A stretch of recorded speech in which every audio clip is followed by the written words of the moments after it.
Assalamualaikum warahmatullahi wabarakatuh. Selamat pagi. Jadi kami di sini dari kelompok 1 paleontologi akan membahas mengenai filum moluska, kelas Gastropoda dan Cephalopoda. Berikut anggota kelompok kami. Yang pertama ada Caharisa Salsabila Rahman, ada Denis Altaira Akbarilano, ada Dewangga Mendra Harafi, Muhammad Stefano Andika Wena, saya sendiri, dan Gustaviono Mikaelin. Baik, di sini saya akan menjelaskan tentang filum moluska. Yang pertama di sini terdapat kelas Gastropoda dan yang kedua adalah kelas Cephalopoda. Next. Baik, moluska adalah sebuah filum atau kelompok besar hewan yang terdiri dari berbagai jenis makhluk hidup seperti siput, kerang, gurita, cumi-cumi, dan masih banyak lagi. Hewan-hewan ini memiliki ciri-ciri tubuh yang meliputi cangkang, kaki atau tentakel, serta sistem pencernaan dan pernapasan yang khas. Moluska termasuk dalam kelompok invertebrata atau hewan tanpa tulang belakang. Next. Karakteristik dari filum moluska adalah sebagian besar tinggal di air, walaupun beberapa spesies mampu tinggal di darat. Selanjutnya tubuhnya juga lunak.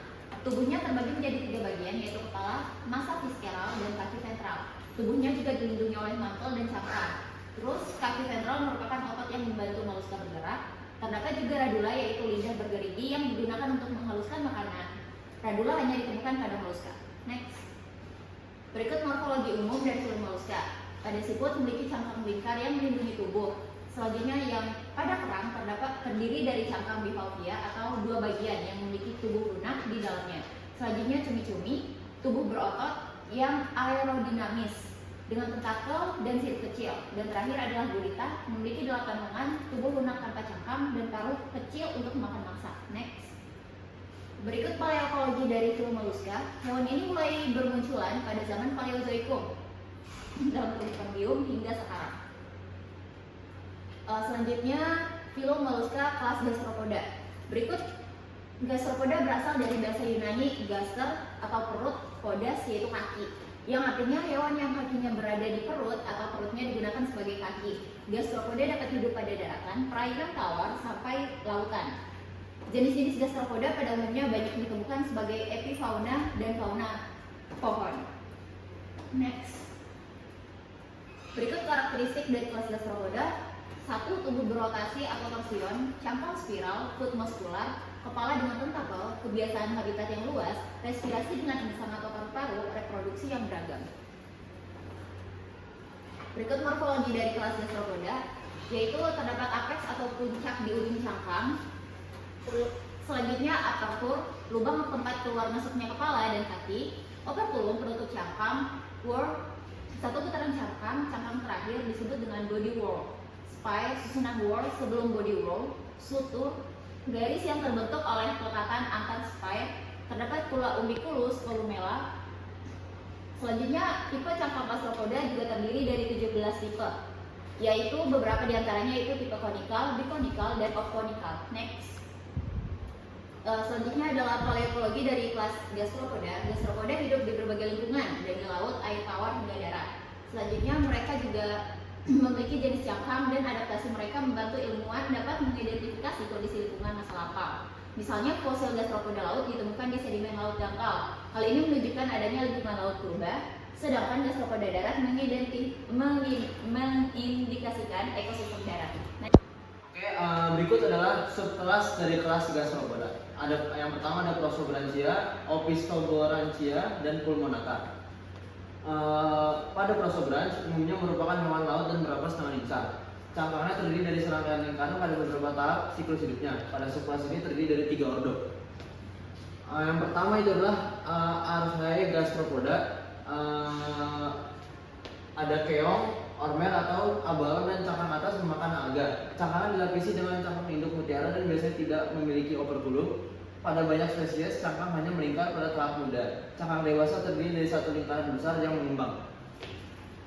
Yang kedua ada Neogastropoda. Hewan ini merupakan pemakan atau predator di dasar laut. Memiliki sifon yang berkembang dengan baik untuk mendeteksi mangsa. Sifon tersebut seringkali didukung oleh alat khusus di cangkangnya.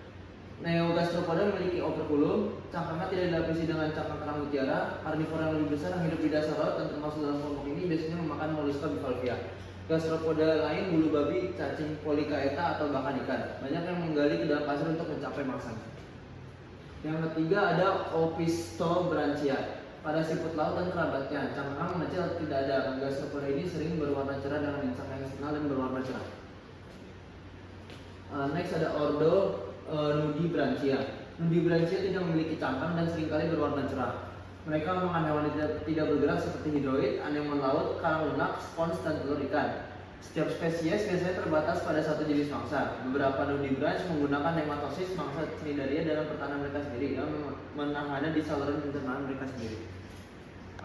Next ada ordo Tectibranchia, merupakan jenis hewan seperti siput laut dan kupu-kupu. Hewan ini memiliki cangkang yang sangat kecil. Selanjutnya di sini saya akan menjelaskan tentang filum Mollusca kelas Cephalopoda. Cephalopoda adalah kelas dari filum Mollusca. Kata Cephalopoda berasal dari bahasa Latin itu cephalus, artinya kepala, dan podos artinya kaki. Jadi Cephalopoda adalah hewan yang kakinya berada di kepala. Hewan yang termasuk ke dalam kelompok ini adalah gurita, cumi-cumi, sotong, dan Nautilus. Hewan laut ini menangkap mangsa dengan tentakelnya lalu menumpukannya dengan paruh yang ada di mulutnya. Karakteristik dari Cephalopoda. Cephalopoda memiliki kepala besar yang terhubung langsung dengan tentakel berotot yang berfungsi untuk menangkap mangsa dan berinteraksi dengan lingkungan. Cephalopoda disebut sebagai hewan yang pintar karena indera mereka sudah berkembang dengan baik dan memiliki otak yang berukuran besar. Pembuahan Cephalopoda terjadi secara eksternal selama proses perkawinan. Hewan jantan dan betina menggunakan lengannya untuk saling memeluk. Kemudian hewan jantan melepaskan spermatozoa dan hewan betina melepaskan telur. Selanjutnya ada morfologi dari Cephalopoda. Cephalopoda memiliki tubuh yang berotot dan fleksibel, memungkinkan pergerakan yang cepat dan gesit. Cephalopoda memiliki tentakel yang dilengkapi shocker atau alat penghisap untuk menangkap mangsa. Cephalopoda memiliki struktur mirip mata yang mampu mendeteksi pergerakan dan melihat dalam berbagai kondisi cahaya.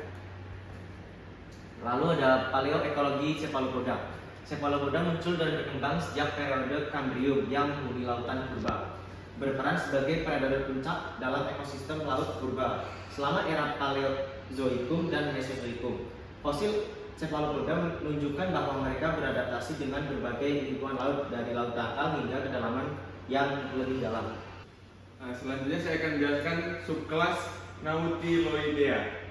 Yang pertama itu karakteristik. Memiliki cangkang eksternal yang berbentuk spiral atau lurus, memiliki sifuncula untuk mengatur keseimbangan gas dan cairan di dalam bilik untuk membantu daya apung. Selanjutnya morfologi. Selanjutnya morfologi. Cangkang berbentuk spiral, memiliki bilik-bilik berulang yang disebut septa, memiliki tentakel yang digunakan untuk menangkap mangsa dan meraba lingkungan sekitar. Selanjutnya paleoekologi. Hidup di perairan laut dangkal hingga dalam. Pertama kali muncul pada periode Kambrium dan mencapai puncak keragaman pada periode Paleozoikum. Cangkang berbilik digunakan untuk beradaptasi dalam berbagai lingkungan laut dan bertahan menghadapi perubahan lingkungan selama jutaan tahun. Next. Terus selanjutnya ordo Nautilida. Yang pertama ada karakteristik.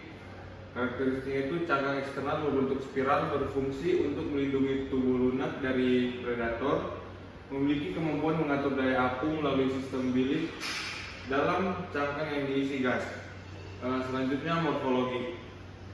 Cangkang dilapisi oleh septa yang membentuk bilik-bilik berisi gas untuk mengatur daya apung, memiliki tentakel tanpa penghisap atau sucker. Sifuncula berfungsi mengatur daya apungnya dalam air. Selanjutnya paleoekologi. Hidup di dalam kedalaman laut dari perairan dangkal hingga perairan dalam selama zaman Paleozoikum. Kepunahan besar pada akhir Permian dan Kapur berdampak pada keragaman Nautilida, tetapi adaptasi mereka membantu beberapa spesies bertahan hingga kini, menjadikan Nautilus sebagai contoh fosil hidup yang berharga. Next. Selanjutnya ordo Orthocerida. Karakteristiknya memiliki cangkang lurus sedikit melengkung, memiliki bilik-bilik berisi gas di dalam cangkangnya yang memungkinkan mereka mengatur daya apung. Selanjutnya morfologi. Cangkang lurus memberikan stabilitas dalam pergerakan vertikal, memiliki bilik dengan septa yang tipis, memiliki ujung cangkang lancip untuk menyeimbangkan tubuh mereka di air. Terus selanjutnya paleoekologi. Hidup di perairan dangkal dan dalam selama periode Paleozoikum dan Mesozoikum awal. Fosil Orthocerida ditemukan di seluruh dunia, menunjukkan persebaran yang luas selama zaman Ordovisium hingga Trias. Mulai mengalami penurunan pada akhir periode Devon dan sebagian besar spesiesnya telah punah pada akhir Trias. Jadi di sini saya akan menjelaskan mengenai subkelas Coleoidea. Nah, dari subkelas ini karakteristiknya adalah Coleoidea ini pada umumnya memiliki tubuh lunak dan tidak memiliki cangkang eksternal. Coleoidea ini juga memiliki kemampuan beradaptasi yang tinggi dengan melakukan kamuflase, mengubah warna kulit dengan cepat. Morfologi dari subkelas ini yang pertama tubuh yang lunak dan fleksibel, dan Coleoidea ini juga kebanyakan memiliki 8 lengan dengan tambahan tentakel, penglihatannya juga tajam saat di dalam air, dan memiliki cangkang internal yang berfungsi untuk mendukung struktural. Selanjutnya paleoekologi, di mana fosil Coleoidea ini jarang ditemukan karena tubuhnya yang lunak. Coleoidea ini beradaptasi di berbagai ekosistem laut, seperti perairan dangkal hingga laut dalam. Coleoidea ini bertahan hidup dengan kamuflase untuk menghindar dari predator purba. Coleoidea diyakini berevolusi dari leluhur bercangkang ke bentuk yang lebih fleksibel. Next. Ini merupakan ordonya, yang pertama ordo Octopoda, di mana karakteristiknya ini tidak memiliki cangkang eksternal maupun internal. Octopoda ini memiliki 8 lengan berpenghisap tanpa tentakel, mampu mengubah warna dengan cepat untuk menghindari predator, dan Octopoda ini sangat pintar, mampu memecahkan masalah. Selanjutnya ada morfologi. Morfologi memiliki tubuh yang lunak fleksibel untuk masuk ke celah-celah, memiliki penglihatan yang baik pada saat dalam air, dan Octopoda ini juga mengandung hemocyanin untuk mengangkut oksigen sehingga darah mereka berwarna biru. Paleoekologi. Fosil mereka jarang ditemukan karena tubuhnya yang lunak. Octopoda juga beradaptasi dari leluhur bercangkang. Dan juga Octopoda ini memiliki peran predator aktif dalam ekosistem laut dan mengontrol ekosistem laut purba. Next. Ordo Decapodiformes. Nah, Decapodiformes ini memiliki karakteristik 8 lengan dan 2 tentakel yang panjang untuk menangkap mangsanya. Memiliki cangkang internal disebut gladius atau pena. Decapodiformes ini mampu berkamuflase dan berkomunikasi dengan cara berubah warna dan bahkan bercahaya. Morfologi dari ordo ini memiliki tubuh berbentuk torpedo, memiliki kemampuan melihat di lingkungan laut yang gelap, dan memiliki 3 jantung, 2 untuk memompa darah ke insang dan satunya lagi untuk mengalirkan darah ke seluruh tubuh. Dan warna darah dari Decapodiformes ini berwarna biru karena hemocyanin seperti ordo yang sebelumnya. Paleoekologi dari ordo ini, yang pertama fosil dari Decapodiformes ini berasal dari zaman Kapur. Struktur tubuhnya yang adaptif menunjukkan bahwa mereka memiliki peran sebagai predator aktif di lingkungan laut purba. Decapodiformes ini mengendalikan populasi ikan kecil dan menjaga keseimbangan ekosistem laut. Berevolusi dari nenek moyang bercangkang, berkembang menjadi bentuk yang fleksibel dengan cangkang internal. Next. Ordo Vampiromorphida memiliki karakteristik penampilan yang unik karena memiliki lengan yang tersambung dengan membran berbentuk jubah. Vampiromorphida ini hidup di kedalaman 600 sampai dengan 1000 meter, memiliki kemampuan bioluminesensi atau menghasilkan cahaya melalui organ fotofor. Dan morfologi dari ordo ini memiliki 2 filamen panjang digunakan untuk mencari makan. Lengan mereka tersambung oleh membran. Tubuh mereka kecil, agak bulat, berukuran sekitar 30 cm. Tubuhnya berwarna gelap untuk menyamar dan matanya sangat besar untuk menangkap cahaya. Paleoekologi dari Vampiromorphida ini, fosil dari Vampiromorphida jarang ditemukan. Karena tubuhnya yang lunak, fosil Vampiromorphida menunjukkan mereka sudah ada sejak sekitar 165 juta tahun yang lalu. Vampiromorphida beradaptasi untuk hidup di kondisi laut yang dalam, yang minim oksigen, memiliki peran penting dalam rantai makanan. Next. Ini referensi yang kami ambil. Next. Demikian, saya ucapkan terima kasih. Sebelumnya mohon maaf jika ada kesalahan. Kami dari kelompok 1 pamit undur diri. Sekian, terima kasih.